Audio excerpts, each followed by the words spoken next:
back to the On The Ball podcast. This is episode 126 of the show, and we're here once again to chat about the Australian Football League, footy for short.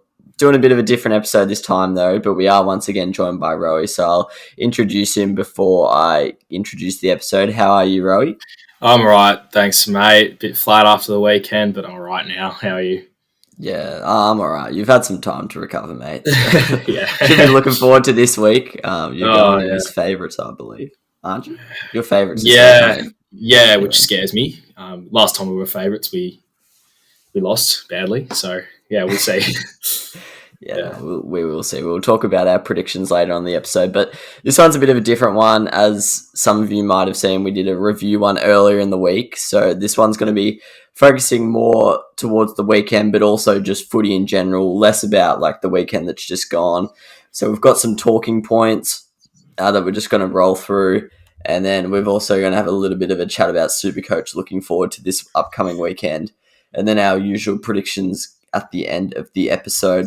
But we're going to start with the talking points, and this first one, I'm going to be leaning on your opinion here. I'll be honest, I don't really know what my answer is. So yeah, what we're going to be discussing is, well, all three teams had a disappointing loss on the weekend. Oh, Carlton's wasn't that disappointing, but they've had disappointing starts to the season, let's say.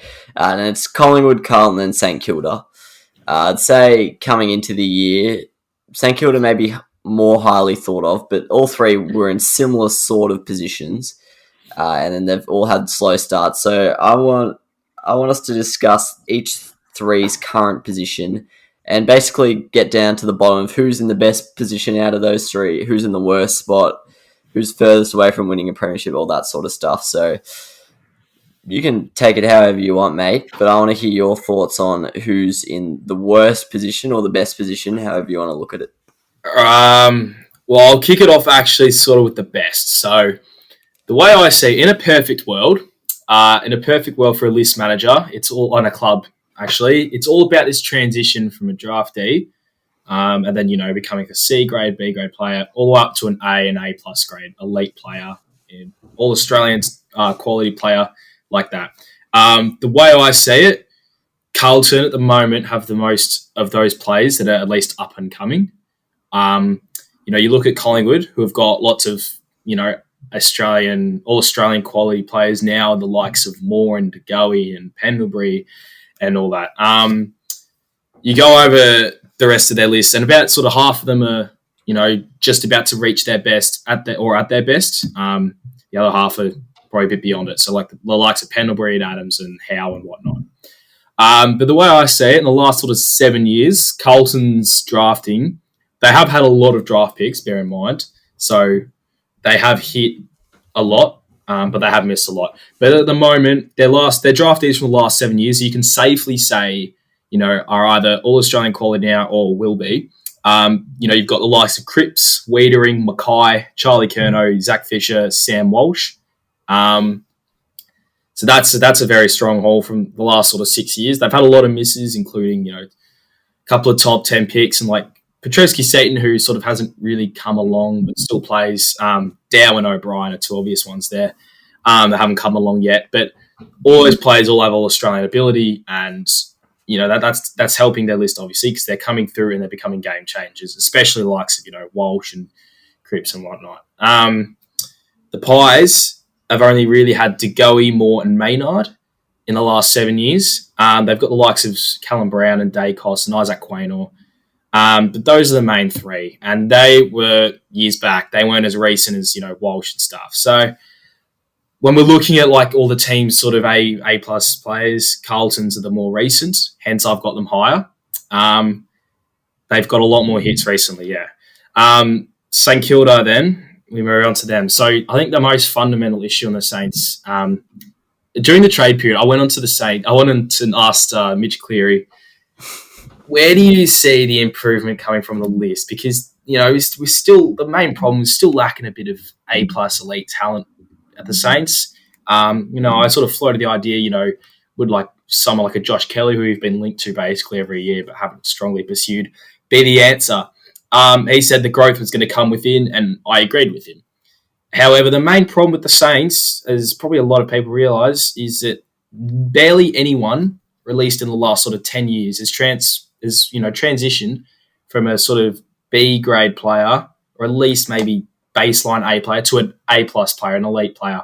So when we're doing this sort of last 7-year comparison from the draft, I look at Jade Gresham. When fit, if he plays a full season in the right role, he'll be an All-Australian. I'm not being Cooper Gretsch here. Be an All-Australian at least squad contention. But then we don't really have anyone else I can confidently say. We've got Billings, Battle, Hunter Clark, Caulfield, Benny Patton. Max King's probably in his own category because he will obviously be an All-Australian quality player, but had a season off their injury and whatnot. But so out of those teams, I've got Carlton. I've got 6 of those, 6 strong hits in the last 7 years. Collingwood 3 and Saints 1 in Gresham.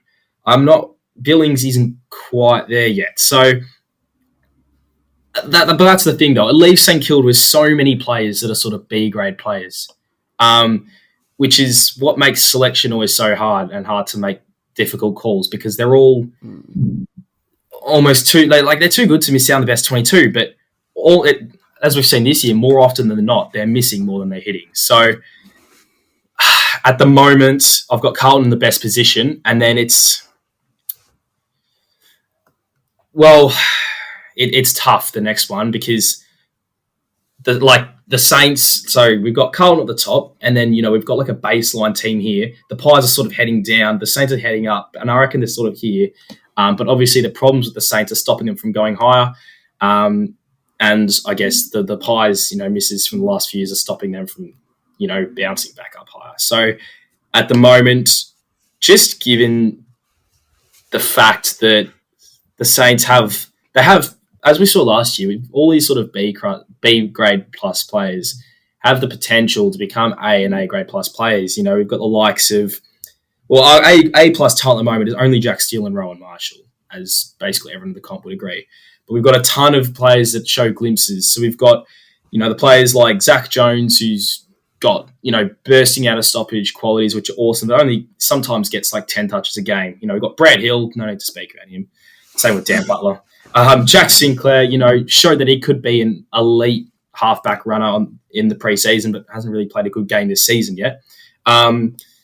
And just all the players above, Billings, Battle, Clark, Coffey. We've got so many players that just aren't becoming that A and A plus grade player like, Carlton's players are becoming, like the Cripps and the Weederings and the Mackays and the Walshes and the Kernos and the Fishers. Like, they're sort of stagnating, and they have the potential to explode. Maybe they will later in the year or next year, and that'll, help the list, obviously. But at the moment, we've got so many players that are just stagnating. But in saying that, given the fact we have so many, I'm going to put us in second.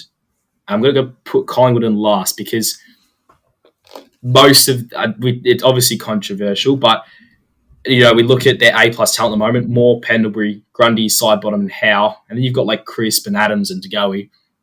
None of those players are like new to the system, unlike say for us Max King, or say for Carlton Sam Welsh. All these guys are either in their prime now, or they're exiting out of it. And the Pies didn't get a premiership with this list, or at least basically none of them, except Pendlebury and whatnot back in 2010. So I can't see them, given the fact that they're all coming out of their primes, I can't see them winning a premiership with the current list. Maybe a couple of years ago I would have said, 19 and 20 they can push for it, but obviously they haven't. And yeah, so I'm going to have them in last, just because we don't really know what's going on with their list. DeGoey is not firing, and players like Adams and stuff haven't set the world on fire this well. Adams has been injured for a bit, obviously a bit of it, but I don't know, like their strong list isn't resulting in wins. So given the fact that Saints, we have a lot of these B grade players that can progress into A plus players, I'll put us in second. But if we're speaking from this year's perspective, it's really a tie between us and the Pies. So that's my extensive analysis. But the verdict is Carlton the best, and then the Saints close second in front of Collingwood. Actually, probably spot on agree with you there. For me, Collingwood's last by a fair way. I just think, as you suggested, I think they're just trending in the opposite direction to the other two. And as you said, like Crisp is 27, Sidebottom's 30, Howe's 30, Adams is 27, Pendlebury's 33. So by the time their next crop of talent comes through, they're probably going to get Nick Dacos. Well, they basically are guaranteed him. So that's a big plus. Some of their younger players are exciting as well. But by the time they're all good to go, ready to go for another, top 4 premiership window sort of situation, Sidebottom, Howe, and Pendlebury probably won't be there. So that's a huge gap to fill because currently, Howe less so, but Sidebottom and Pendlebury do a lot for that team. And Adams, who knows, he's out for the season. Injuries could become more frequent with him. So yeah, I'd say Collingwood's off. And also in terms of coaching, you'd have to say Nathan Buckley's pretty long odds to still be there next year at this point. So their coaching is a complete unknown, which is another big thing. But that's also another reason why I wouldn't have St Kilda too far behind Carlton. I don't think Teague has really showed us anything to suggest he's a good coach.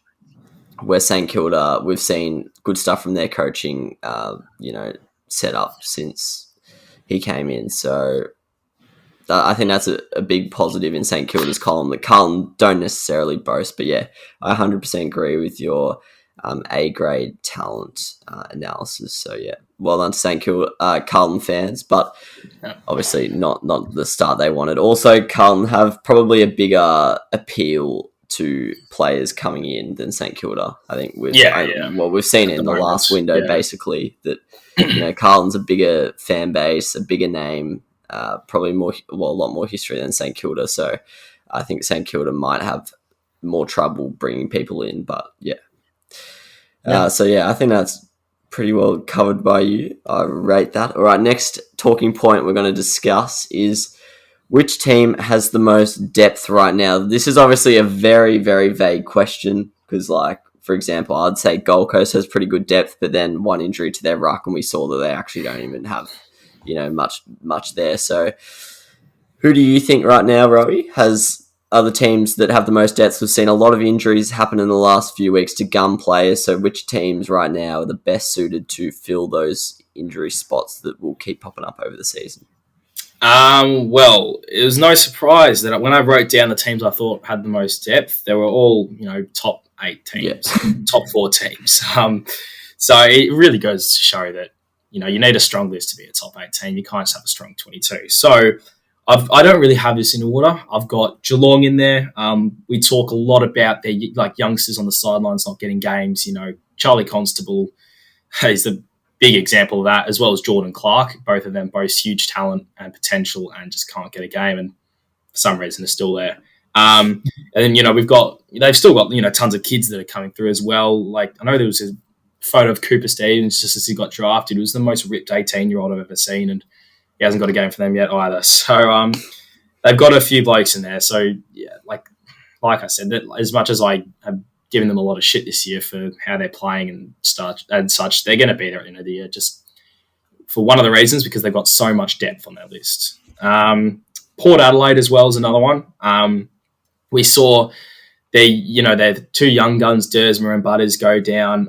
Rosie's going down every second or third week as well. But, they're never really struggling for depth. I think that the guys they bring in for a few games are always really good. We saw Martin Frederick on the weekend, get 20-odd touches at 96%, I think it was, and, showed really exciting qualities as a dashing defender. And the fact that someone of that caliber, I guess, and those qualities can't get a game just shows that they have really good depth as well. They've also got a lot of kids on the sidelines, which they've drafted in the last few years that would be getting games elsewhere. I think Sam Hayes is one who's a project ruckman who was projected to be top 10 in that draft with Brayshaw and Chera and stuff, the 2017 one, who still hasn't got a game. And, they've got a lot of kids in there that are ready to play and just don't get games. So there's Port's another one. West Coast as well. More so because they've got a lot of role players, I feel. It's not so much the quality of their depth, it's more so the fact that they've got a lot of role players. If they lose a tall forward, they've got one waiting. If they lose a ruck, they've got one waiting. If they lose Shannon Hearn, they've got Alex Woodard waiting, basically. So they've got a lot of role players there. So I feel as though they've always had a lot of depth, and it's been tested especially the last couple of years, with Elliot Yeo and Shuey and them going down. So in the midfield. So the last team as well, I think, are the Bulldogs. They got, as we talked about, I think, a week or two ago, Patrick Lipinski's got to be the most unlucky player in the AFL this year. Just, sub in, out, sub again, emergency. And he's a quality player. So the fact that he's not getting a game as well just shows how good the Dogs' midfield and depth is. I think Ed Richards as well is another one who's shown really good talent. He's quieted off, obviously, in a few games, but he's just someone that I thought would get games elsewhere. I really like the look of him in his first few years, and obviously Jamara as well. I think at a lot of teams, they would have debuted him by this time of the year. Could come Friday night, but probably more unlikely than likely. But yeah, it's no surprise that it's those four teams for me, because they're four of the best teams in the comp, arguably. So, yeah, it's definitely got to be those four. I mean, I look at all the other weaker sides, and they've got depth, no doubt, but they're just not sure if their depth players would cut it at other clubs and whether they'd be getting games at other clubs. So, yeah. Yeah, I pretty much agree with all those. I think Richmond also have to be mentioned. Not so much big names in their VFL setup, but the fact that they all come in and do a job similar to what you're saying with Port. We've seen it time and time again. We've seen it with like Ryan Mansell in the last few weeks, and I think we're going to see it with Collier Dawkins this weekend. Yes. So I'm sure they're going to come in and smash it. But yeah, agree with the Dogs there. Saw them up against GWS in the VFL, and yeah, they are not household names, but a lot of people everyone knows just running around like. So they're pretty good. Melbourne as well, not necessarily depth all around the park, but some of the quality they have in their VFL team right now. They beat Richmond by like 100 points. They've got Ben Brown, they've got Neville Jetta, they've got Wiedemann. I know Oscar Baker's been killing it so far in the VFL, so yeah, they're right up there as well. But yeah, I think Port, I haven't ranked them either like you, but I think Port would be right up there for my number one contender. The fact that like Tom Rockcliffe and Pal Pepper have been playing Samful, I don't think many other clubs could say their VFL's or their reserve team's that strong. So yeah, they're right up there. Yeah, agree. All right, next up, we're gonna do something similar to what we did the other week. We drafted the 2018 draft, or redrafted it, picked a new top 10 of what we think it should be based off a bit of hindsight now that we've seen the first few years of their careers, and we have a better glimpse of what their potential is going to be. We're going to be doing the same thing for the 2017 one. Fair to say this one's not as stacked as the 2018 Super Draft. Not as much depth, and probably the top five's nowhere near as impressive, and considering they've had an extra year to develop, that's pretty weird. But we're still going to go through our top 10s. There were some tough decisions in there, but I'm going to start with my honourable mentions. So the people who just missed out for me, I actually don't know if you agree with me, because based on potential, he still probably could be in there, but that doesn't help because he's missed this whole year. But I don't have Cam Rayner in there. Very probably controversial. He was the number one pick in the draft. Yeah. But, I don't know. He was going to probably get a lot more mid-time this year, which was probably going to be a lot more impressive in terms of statistically. But, just his stats from his first couple seasons at it, he was basically just a forward pocket who didn't have too much impact on the game, but that's just the way he plays. But, yeah, the season-ending injury might, unfortunately, when you get a season-ending injury, increases the chances of you getting another one. But touch wood, it's just a one-off thing for him. But yeah, I've left him out controversially. Other guys I'll mention that might be in yours, but not sure. Tom McCartan, he was there or thereabouts for me, but I left him out. Sam Taylor as well, and Nick Caulfield just missed out for me. Obviously, I'm interested to see what your take on the Saints boys from that draft is. Yeah. But number 10. The other Saints boy from the draft. I don't know if this is low or high, because I think you're a fan of him. I'm not 100% sure, but I brought him into my SuperCoach team this week, so I'm not that happy with him. But Hunter Clark, very, very skillful user off the half-back line. So he's my number 10. I probably should get up where these guys went originally, but anyway, you guys can work it out at home. Number 9, I have LDU. This is a lot more of potential than what he's put up so far. He's been very mix and match, not very too many good performances strung together, rarely 4 quarters strung together so far at the start of his career, but he does just show a glimpse here or there. If you watch North Melbourne, he might have a 10-minute period or even just one piece of play where you go, geez, that guy actually has a lot of potential. So that alone is probably making me put him at number 9. Number 8, bit of a bolter, but I just think he's been tested in 2 different roles pretty much since he got drafted to the Melbourne Demons, and I think he's been pretty handy in both of them. Bailey Fritsch, I've chucked him in at number 8.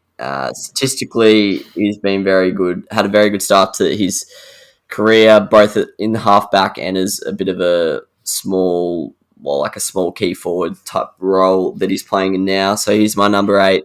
My number 7 is a man I think is a little bit underrated, and it's Noah Bolter. I think he's a very good backman, pretty good at intercepting it. He's picked up a fair few votes in my Brownlow thing this year, so he's my number 7. Number 6, another guy. Well, he's definitely put up good results so far in his career, but someone who his potential and raw talent's just too exciting to leave out. Jaden Stevenson can't really buy pace, can you? And he has it, and in abundance. Also loves to kick a goal.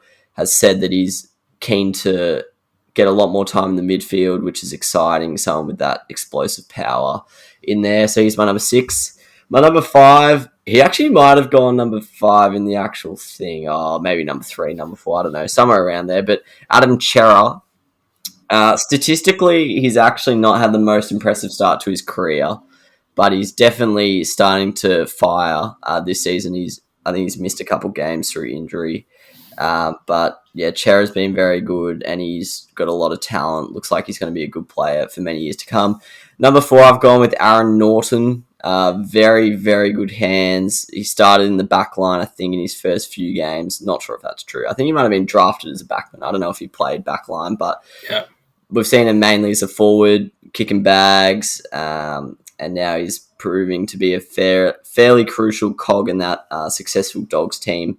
As without him, I don't know if that forward line would be functioning as well. And as we talked about in the last time we drafted a top 10, the key position play is a lot harder to find. So here's my number 4. Number 3, this guy's had a strange start to his career, and it's the Warpedo, James Worpel.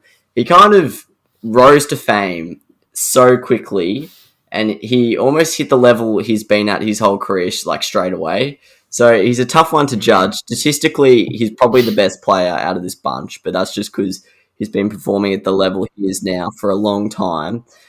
He's a proven inside midfielder, so I've got him number 3, but I think he divides a lot of opinions, James Worpel, of whether he's actually effective or not. Number 2, I've gone big Oscar Allen.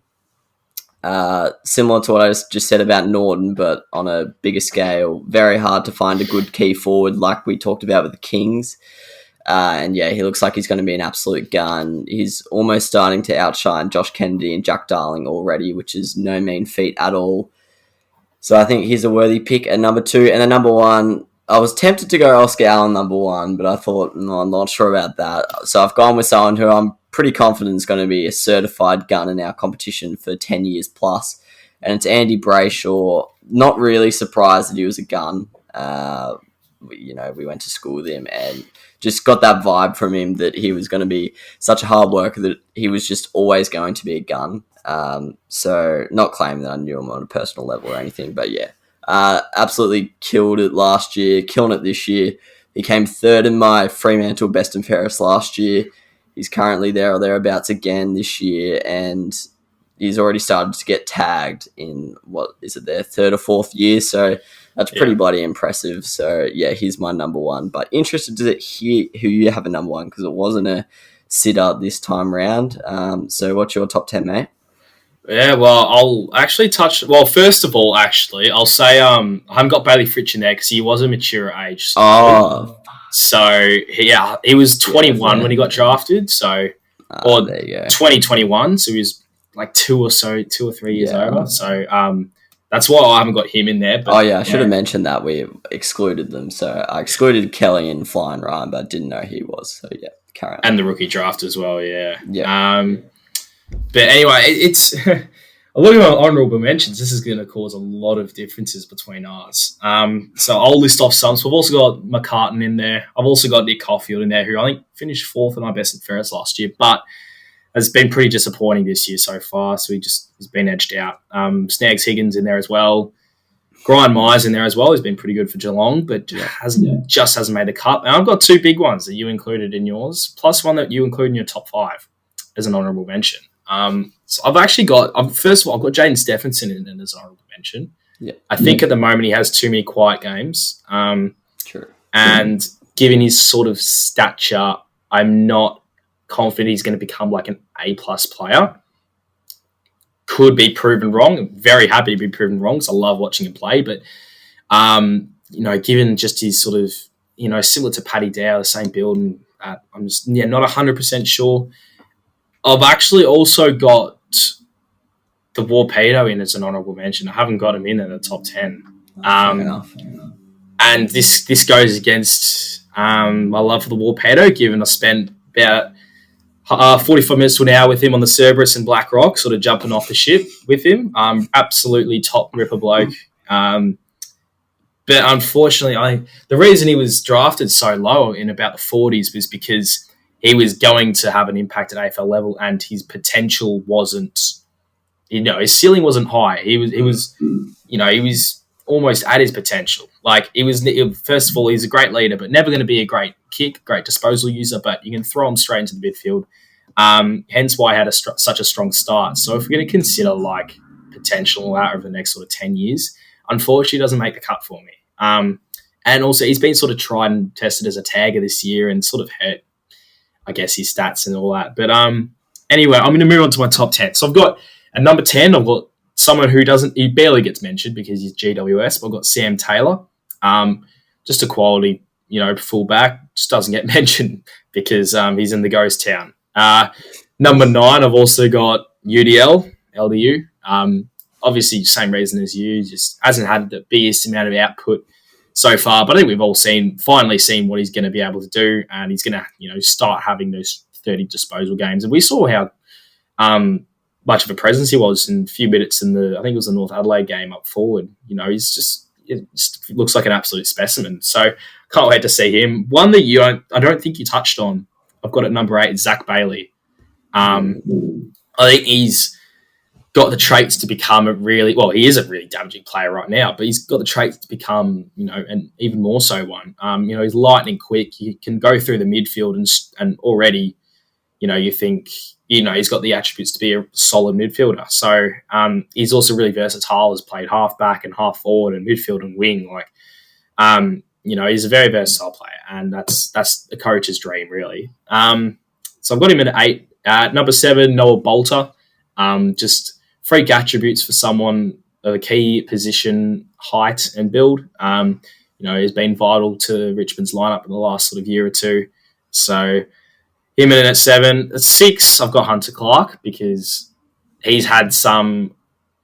Well, the thing is, he hasn't really sort of put together a string of awesome games, but he's had a couple of really good ones, and more so a couple of good sort of quarters and moments in games where where the game has sort of shaped itself around him. I don't know if you ever sort of watch him play, but I think last year, there were moments when that the play he was playing in slow motion. Everyone else was, and he just got this uncanny ability to sort of glide through everyone. So he's got Pendlebury written all over him, but unfortunately hasn't been consistent yet. So he's got the talent, no doubt. So hopefully just some consistency and some more minutes in the midfield, which lots of Saints fans are crying out for because he's one of our best ball users and, our smoothest mover in a team. So I've got him in at number 6. Number 5, I've got Cam Rayner.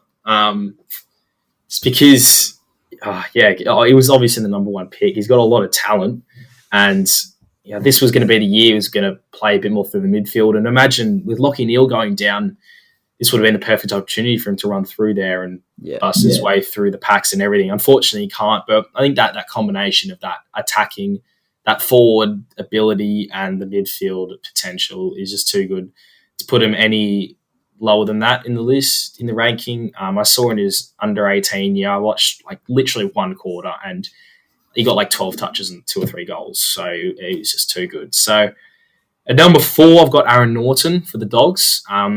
Like you said, quality key position player, was drafted as sort of a back, versatile, sort of back and forward.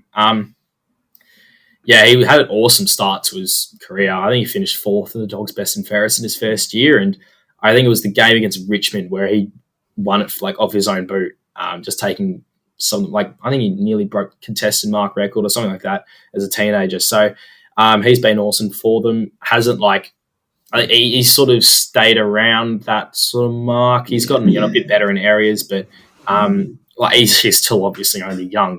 He's no doubt going to be an awesome player. So I've got him in at number 4. Number 3, I've got Adam Chera. I really like Chera as a player. He's a very composed, very smooth-moving midfielder, which, as we talked about, I think it was last week or the week before, the AFL isn't the most sort of skillful sport, but that just gives an opportunity for those that are skillful to shine. So, like, Chera is definitely one of them, and he's going to be one of the sort of most composed, most prolific ball users in the competition. And he's starting to have those dominant games we've seen this year. I think I was about 3 out of his 4 games this year in SuperCoach were like 120. So he's going to be an absolute star, and I think he does fly under the radar a little bit, given that the likes of Fife and Brayshaw sort of overshadows him a little bit. And number 3, I've got Oscar Allen. Number 2, I've got Oscar Allen.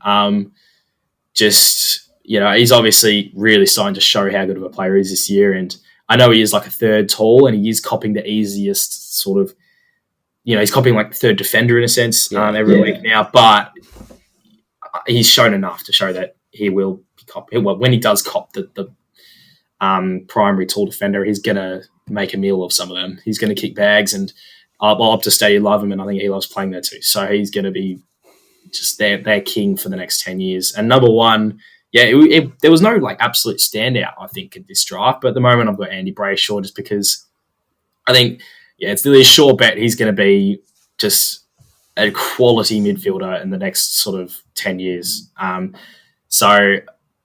just sort of no way he's going to like fail, if that makes sense. There's no way he's going to like start dropping, getting 15, 10 disposal games and getting drops and all that. He's always, I think we've seen that it's just, I think the amount of work he puts in, the amount of running he does. I know the Brayshaws do that sort of 100 by 100 meter thing on like Christmas Day or something, which is just ridiculous.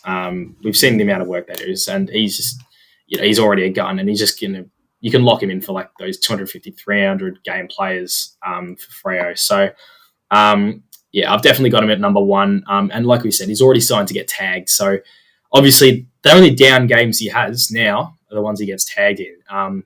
So obviously the next years to come puts a bit more size on him, sort of learns a bit more about the craft of taggers. He's going to learn how to avoid them, or not to avoid them, but sort of play on whilst they're still there. So obviously can't wait to see how he goes. And I reckon that's probably a fair analysis of the top 10. Obviously you'd be disagreeing because of how you shaped yours up. But I guess my apologies to Warpedo if he's listening, given we're best mates. I had to unfortunately leave you out, but meet up with me for another cliff jumping or servers jumping session. Maybe I can chuck you in there, but unfortunately that's going to be my top 10. Yeah, no, fair enough. To be honest, most of it wasn't that different. It was obviously the Warpedo, but I know he's very divisive. But yeah, Rayner and Bailey. Yeah, I don't know why. Not a fan. I just looked at their stats. I was more just looking stats wise, but I completely agree with you. Everyone froths Zach Bailey, and Rayner's obviously the number 1 pick, so it's fair enough. Did not know Fritz was a mature ager. That's doesn't look it, does he? Yeah, definitely not. Yeah. All right, time for some Supercoach talk. Obviously, the advice I'm going to give out, take with a huge grain of salt. You're probably ranked above me if you're listening to this. So I'm more just talking about targets for myself here. And if you want to jump in on me, feel free. But yeah, Rowey and I will be talking about the biggest trade targets this week and also the best rookie options. To be honest, there's not many rookie options. I was seriously clutching at straws when I was picking them, but I think there's some good ones coming in the next couple of weeks. So hopefully blokes like Marty Frederick can keep his spot. He looks like he's going to be a good one. And maybe Lockie Jones comes back, who knows. But all right, starting with the trade targets, obviously a lot of big injuries this week. Dunkley out, Neil out, Martin's going to be sitting out for a week. Rumours that Zeebel's injured, but don't know. He's right. All right, he's perfect. Right. Yeah, that's good. That's good. I need that. Yeah. But yeah, obviously everyone's looking for upgrades and stuff like that. So everyone always needs to know the best trade targets. So who are your top 5 trade targets for this week? Well, if we're talking simply primo replacements, because, there's every single team the comp's going to have at least one of those 3. Well, obviously, if you don't have McRae, got to get him. He's the best sort of he's the best midfielder so far this year. Absolute star, and he just doesn't, for some reason, doesn't get tagged. So just got to have him in there. Clayton Oliver, he's sub 600k at the moment. Got to have him. Got to bring him in if you haven't already. His score got hurt by that tag, but he's not going to get many other better opportunities to bring him in. So if you don't have him, get him. Bonds and Pelly.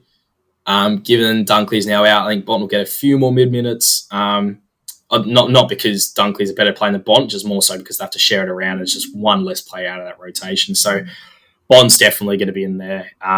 Sammy Walsh as well. One of those players I don't think is going to be sub 600k for much longer. This is probably your best chance to get him. As we were speaking about Brayshaw before, I think Walsh has to starting to get tagged soon. He's just too good to not be. So a bit of an asterisk on Walsh, sort of be prepared. Don't know how he would handle a tag. Given he's a young player, can't imagine he'd still be bust out of 140. So keep an eye on that. Be wary if you bring him in that he could cop a tag soon. He hasn't yet, so but we'll see. And no, it's obviously Jack Steele. If you're trading out Neil and Dusty and Dunkley, Steele's the most expensive out of all of them, and you're not going to get disappointed by him. So there are obviously cheaper options. You can save 50, 60, 70k, which is vital at this time of the year. But if you just want to bring in Jack Steele, obviously an awesome option. And there's also a few that are going to drop a little bit more, but you could bring in the likes of Dan Houston's one that I'm looking at probably next week, who's 500k now, break even 140, but I think it's a top 6 defender, so I'm going to be targeting him next week. Stephen May as well, for one that's just outside the top 6, but very, very cheap if you want to do a sort of like a half upgrade from a rookie to him and then sort of swap him over during the buys. And then hopefully Dusty, when he comes back, can be around 450k or slightly under. So those are probably the 5 targets I'd suggest. There's just no forwards at the moment, really. Toby Green's the only viable one there, but do not trust his past, obviously. Ron Marshall, but it will probably drop a little bit this week. And he's obviously started the year with an injury and obviously had a game in between his 2 this year given as well with injury. So probably can't recommend him as of yet. So if you can, definitely bring in a midfielder for those guys that you'd be trading out, or even a defender. If you haven't got any of the likes of, Ridley, and Ridley's actually going to drop in the next few weeks, so sort of maybe wait on him. But, Stewart's obviously a big one that not a lot of people have, and just people like that. So, yeah. Yeah, 100% agree with all those guys. I have to say I hardly have any of them, so that's stressing me out, but I'm probably going to bring one or two of them in this week. Looking at the forward line, obviously most people have them, but I think Zeeble and MP have now proven that they're pretty much must-haves. Zeeble's basically a captain option at this point, and MP for his value, the fact that Butters, Dusty, Dunkley are all injured. He looks like he's a top 6 guarantee. Tunned 4 of the last 5 weeks, and he's still only 430k. So you want to jump on that now. His break even is 66. So look, he's not going to be like crazy price in the next 2 weeks, but still want to get on that as early as you can because he looks like a safe bet at the moment. A few midfield pods. Obviously, the guys you mentioned are the certified premiums that we all want. If you don't have the funds to get up to that level, well, to be honest, Mitch Duncan's pretty much as expensive as most of those guys, Yeah. but he's a bit of a pod, usually scores pretty well. He scored 149 on the weekend and then 133 the week before. So his break-even's right down to 61. So if you want to jump on the Duncan pod train, this is the week to do it. Otherwise, he's going to be pretty expensive going forward. And then this is a big risky pod because he doesn't mind putting up a stinker every now and then. But Jager O'Meara, he's had a pretty good start to the season. In his last 4 weeks, he's had an 140 and then basically 2 130. So he is only 530k and his break even 62. So that's a way big, like that's way riskier than anything we've mentioned so far. But if you want a mega pod and you just want to pack him in, he could be an option. But yeah, Sam Walsh is another one, as you mentioned. Definitely looking at jumping on him. I am a bit scared of that tagger. But surely they've got to start tagging him. Yeah. Because he's just by far and away their most impactful midfielder. But yeah, they haven't so far, so maybe they don't moving forward. But yeah, I've got some big decisions to make because I think I'm going to be bringing in 2 primos. So hopefully 2 of the ones we just mentioned do well for me. Rookie options, mate, this week. Obviously going to be dependent on team selection, but who are you looking at here? Well, my trade, I'll go through with my trades that I'm doing this week. So I've only got Dunkley out of Dunkley, Dusty and Neil, luckily. So I'm obviously swinging Dunkley straight to Bont with a bit of DPP there, which is very nice. I'm just a tiny bit scared of that Walsh tag. I know that if I don't bring him in, then he'll bust out 5 140s. If I do bring him in, he'll get tagged. It's the reason I didn't go for Andy Brayshaw when I could have a couple of weeks ago, just because scared of that tag. So gone that straight from that to that. And the other one this week, pending selection. So it'll either be Errol Goulden or James Rowe, depending on who gets dropped. If both get dropped, probably going to have to be James Rowe because I don't have any coverage for him. So he'll go out, and I'm going to be downgrading to my number 1 rookie downgrade target, which is Jai Farah from Gold Coast, who's not a name that many people have probably heard of before, but is playing very well at the Gold Coast half-back line. He's a bit of a versatile defender. He's got some really good sort of attacking qualities. You know, he's pretty quick and strong, but he's playing a bit more of like a lockdown defender, almost like a third tall. So he's got reasonable job security. He's a mature age, so there's not a chance of them sort of resting him for his body and all that. So you can be pretty safe bringing him in for at least up until probably the bye rounds. He's going to be my F6 or unfortunately F5. The forward line's the only worry at the moment, but the team's still going all right. So I'm going to have him as my F5 for at least the next maybe week or two. Second rookie downgrade option is similar price at around 180,000. So bear in mind these aren't rookies because there's just so little this week. Yeah. Is R2? Let's see if I can get this right. Bosena Vilagi. Yeah. So he's playing. Yeah. So Bosena Vilagi, he's playing a half-back role at North, and basically, look, if you show any promise at North, you're going to get a game. So he's showing promise. He's got some really good qualities about him. You know, he's quick. He's got good hands and all that. So you know, he's playing, and he's also got reasonable job security. Out of those two, it's really a matter of who's got better job security. And I have to say Jai Farah maybe by a little bit. So I think I've got him over R2. At number 3, then I've got Finlay McRae just because there's no one else, and he's Finlay McRae. So I was hoping to bring him in. Well, I'm kind of glad I don't have to now because I was almost forcing myself to bring him in. But after 230s, I've convinced myself to go spend an extra 50k and go for Jai Farah. I'm a lot more comfortable with, and Finlay could even get dropped this week. So I've done that ahead of picking Martin Frederick a week early. I'm just very against picking rookies a week ahead of when they're about to rise, just because, you know, Frederick could produce a 30 and get dropped straight away. So definitely if Frederick's playing next week, you pick him. Also, you know, the reason you don't pick him this week is because, you know, 90% of SuperCoaches at the moment have Kaczynski and Highmore on the bench, and Kaczynski's about to rise 40, 50k, and Highmore might come in this week. So don't trade any of them out yet. Let them rise, and then maybe jump on Frederick next week. if he's obviously produces a half decent score and plays. So I have to say those are the 3 rookie downgrades. They're probably the only rookie downgrades as well this week. But yeah, definitely look to bring in Jai Farah, and hopefully he can produce some all right numbers. Him and Bo McCreary at the moment are my F5 and 6, who are mature aging it up in my forward line. But yeah, apart from that, team's looking all right. Jump back into the top 3,000. So if I'd only picked flipping Ridley over Caleb Daniel pre-season, I would be in that top 1,000. So apart from that, it's looking all right. Yeah, you mentioned my number 1, actually. Most people have him, so it's not that relevant, but Tom Highmore, I reckon he's going to get a gig this week, surely.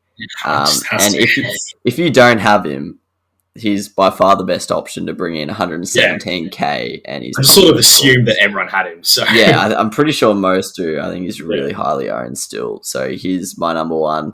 I do like R2, just as Jack Siebel's shown anyone in that North Melbourne defence, they're going to get points. I think even Bonner's been scoring well, and he's a key defender, let alone R2 is basically playing halfback, which is a lot more Supercoach friendly. So yes, he's a little bit more expensive, but North obviously like him. They brought him over from Collingwood, if I'm not mistaken. So they must have seen something in him. So they're obviously not going to, drop him after 2 games. You wouldn't imagine. Jai Farah is also a good option. You spoke about him, and then the guy you already have, Bo McCreary. I much prefer Farah and Boston of Balaju. Yeah, I was going to say this. Nearly. I was looking at the name. I was like, "There's no U-O after G," but it's a good name actually. But yeah, McCreary's been getting like 40s, and he's kicking like 3 goals, 2 goals. Yeah, so, he kind of relies on his goals. I feel like as soon as he does a kick goal, he's legit getting 5. So yeah, don't know about him, but he's a little bit cheaper than those 2 aforementioned players. So yeah, if you want a cheaper option, he's also decent. I'm pretty disappointed in McRae. I watched, I think it was against West Coast, and he showed glimpses, and I was like, oh, next week he's going to kill it in Anzac Day, and he got like 30. So don't even know if he'll get picked, but we'll see. But yeah, I'm interested to see Frederick. Everyone's frothing over him for next week, but I don't even know if his job's that secure, to be honest. But I don't know. We'll see. And then, also Riley Collier-Dawkins, huge rookie watch on him. Once again, Richmond's probably got the toughest job security out of any team. It's very hard to lock down a spot there. But he could come in and kill it and make the selectors just keep picking him. So definitely going to keep an eye out for him. But yes, very worried about my Supercoach. So I'm not sure what trades I'm doing. Dunkley out, obviously. And then I'm got to get rid of one of the maxing out rookies, so not sure who I'm going yet. Might go Chapman, actually. A bit worried about him, but Goulden's also not looking too good at the moment. But I've also got Braden Campbell, so not sure. But I don't mind Braden Campbell on my bench because he's got DPP, so he can help me swing players around. But yeah, there's a rookie DPP as well for Collingwood debuting. Caleb Poulter is 117k, so that's another option, but hasn't played yet, obviously, like Collier-Dawkins. But DPP mid forward, so yeah, a few weeks watch, we'll see. Yeah, hopefully we need some basically. Yeah. To step up because since Lockie Jones has been injured, there's been no rookie interest at all. So that leads us into our Week 7 preview. We're going through our normal topics: the sure bet of the week, the upset of the week, and the best betting lines of the week. I'll be honest, I think this week's a bit tougher. Usually I just look at it and straight away I know what I'm going for. But I'm not too sure this week. But sure bet of the week, who are you looking at, mate? Have a guess. Melbourne. Yeah, Melbourne over North. I don't know if Sportsbet is still doing that thing where if you kick a goal in the first 2 minutes, they pay you out. But I mean, chuck it a cheeky maybe $5 on North in case they kick the first one in 2 minutes and you're already home. So you never know. And you never know. It's the type of game that Melbourne would lose. So, I mean, you can never be sure in the AFL, but we'll see. And, God, I think the Dogs are going to win comfortably on Friday night. I'm obviously not putting them as a sure bet, but I think they're going to win comfortably. So, and them and I think West Coast as well over Freo should be comfortable, but we'll wait and see on that one. Would be fairly distant 2 and 3s, but definitely Melbourne over North. Yeah, like I don't trust Melbourne yet, which is probably pretty skeptical of me, but it is North. Same here. this is no offense to North. This is probably the worst AFL team we've seen in the last 5 years. So that this would be one of the biggest upsets of all time if they got up here. So they might be competitive, but I think getting the win is way too much to ask for. It is in Tassie, which doesn't put me off, but it makes me think it might be closer than a normal game because I don't know why North and Hawthorn just seem to scrap wins out at Tassie, but yeah, surely Melbourne get it done. They have to, otherwise they're a joke. 6-0. They just you can't lose to North going 6. Yeah, I don't know. But yeah, I actually rate your third call. Obviously not going to say with as much confidence as Melbourne to beat North, but yeah, I'm actually pretty confident the West Coast will beat Freo. I just think it's a bad matchup for Fremantle. West Coast's midfield's pretty depleted right now, so Freo might win the clearance battle, but doesn't help. Could kick 10. Yeah, that's the main thing I'm scared of. Freo's back line is Myth City back there. I don't even know who it is, like Brennan Cox and stuff. And I don't know if Josh Kennedy's playing, but Darling and Allen alone is enough for Freo to struggle with. So, yeah, I just don't see them containing West Coast. West Coast obviously going to need a bounce back. And I don't know what the stats are, but I swear West Coast just don't lose this game. But yeah, I'll be going for Fremantle. Not the biggest fan of West Coast, and I like Freo, but as I think most non-West Coast fans will be. But yeah, I just can't see West Coast losing, to be honest. They're paying $1.55 as well, so it's not bad value. But yes, upset of the week for you though. Who are you looking at?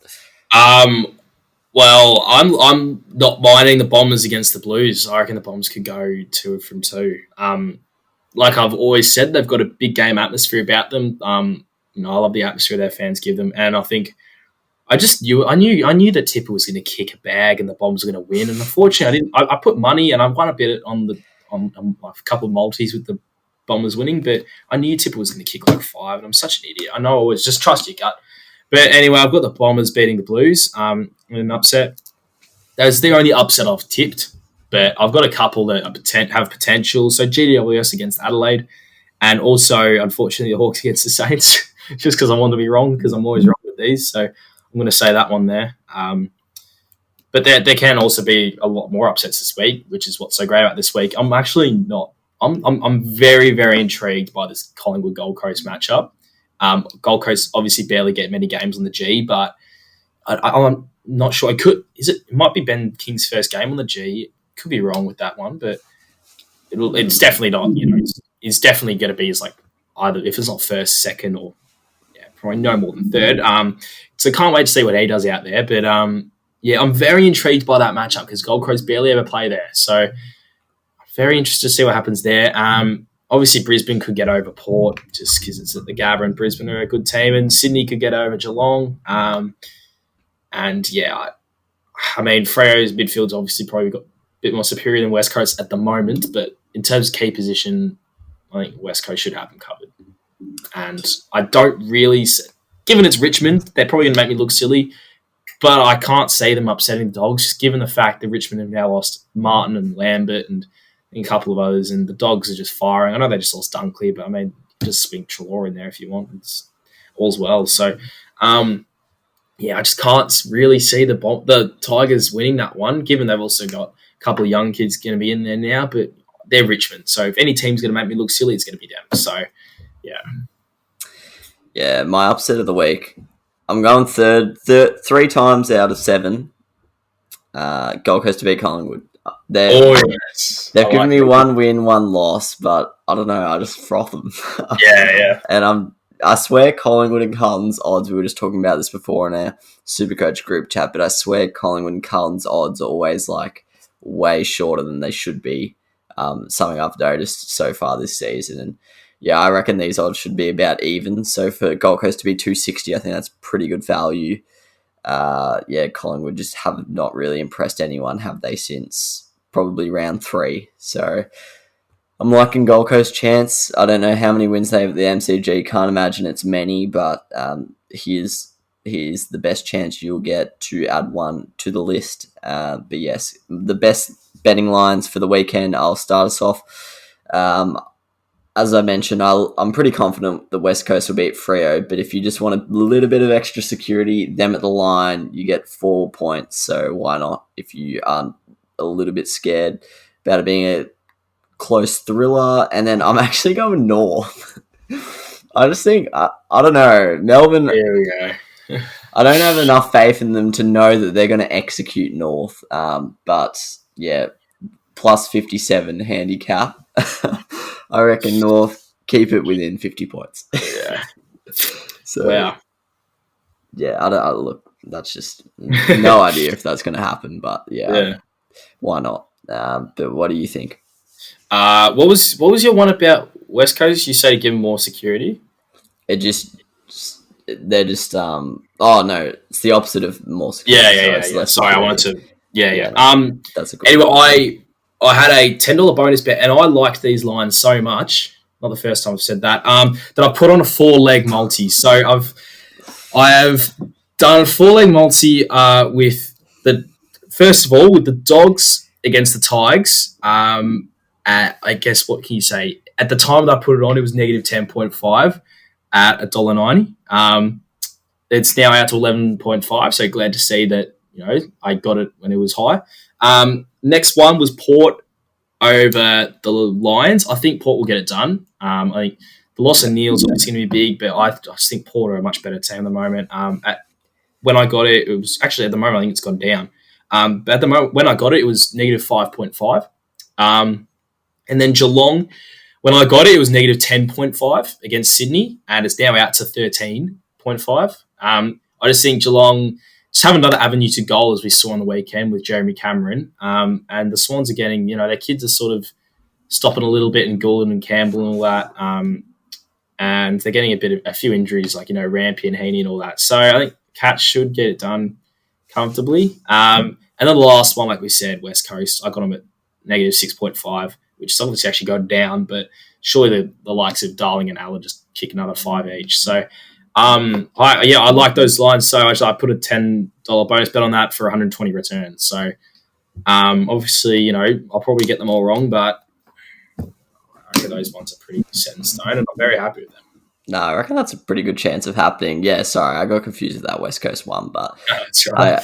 whenever the handicap is less than a goal, and I'm confident that the team will win, why not? GWS Adelaide's interesting. I'm interested to watch that one. I like watching both teams. No idea which way it'll go. So that's one where I think GWS might be a bit of value. But yes, we'll see how that one plays out.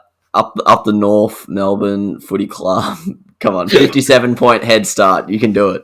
I'm backing you in. Worried about them. I guess. Do you reckon Melbourne will pick Ben Brown? I think it would be a dog act, personally. I reckon they might wait one more week. Yeah, I reckon it'd be a dog act to bring him in against his former team and have him just kick 10. I don't think North fans need any more salt rubbed into the wounds. Yeah. So I think that'd be a bit of a low blow for Melbourne. But anyway. All right, that's it for another week, mate. Loved your company on tonight's episode. I think we've done a pretty bloody good job. Still absolutely in awe of your analysis of Collingwood, Carlton and St Kilda. That was very, very professionally done. But that's us for another week. I reckon we're just going to do those draft things every week now. I love them so much. Just work back through the years. Get back to like 1970. Don't even know the blokes. Don't even know if there was a draft then. But yeah. All right, enjoy the weekend of footy. Go the Sainers, go Port, and we'll catch you next week. Cheers.